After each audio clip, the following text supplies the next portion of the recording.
Welcome to my channel. ఈరోజు మనం మాట్లాడుకున్న టాపిక్ ఏంటంటే ఆంధ్రప్రదేశ్కి కొత్త రైల్వే జోన్ వచ్చింది. సో దాన్ని దక్షిణ కోస్తా రైల్వే జోన్ అని పిలుస్తున్నాము. సో విభజన చట్టంలో హామీలో భాగంగా మనకి ఈ దక్షిణ కోస్తా రైల్వే జోన్ని ఫామ్ చేయడం జరిగింది. సో దీంట్లో ఏ విధంగా దీన్ని ఫామ్ చేస్తారో ఒకసారి చూద్దాం. అంటే తూర్పు కోస్తా రైల్వే జోన్లో నుండి కొన్ని, అలాగే నెక్స్ట్ దక్షిణ మధ్య రైల్వే జోన్ నుంచి కొన్ని డివిజన్ని సెపరేట్ చేసి మనకి ఈ దక్షిణ కోస్తా రైల్వే జోన్ని ఫామ్ చేశారు. దీనికి విశాఖపట్నం కేంద్రంగా దీనికి మనకి జోన్ అనేది కార్యకలాపాలను ప్రారంభిస్తుంది. మనకి ఆంధ్రాలో ఫేమస్ ఏంటంటే వాల్తేరు డివిజన్ అని ఒకటి ఉంటుంది.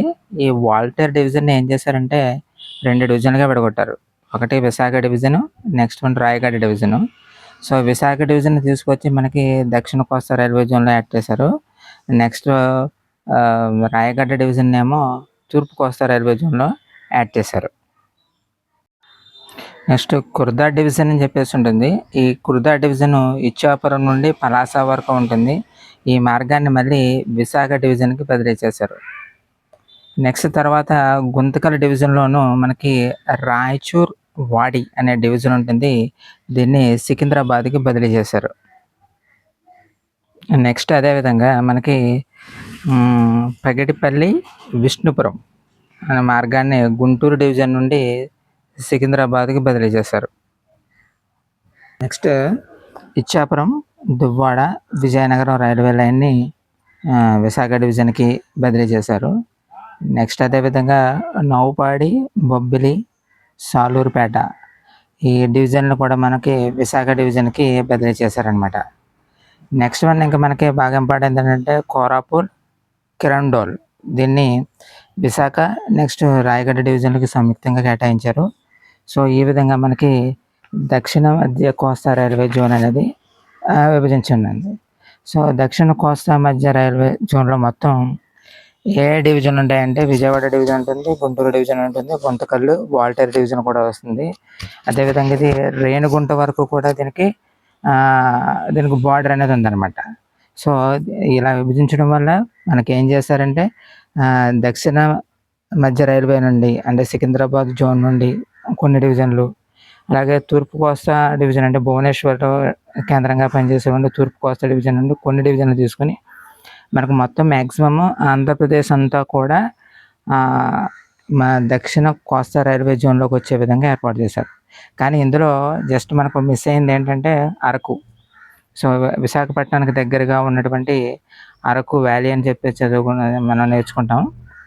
సో ఈ అరకు మాత్రమే మనకి తూర్పు కోస్తా రైల్వే జోన్లో ఉంది.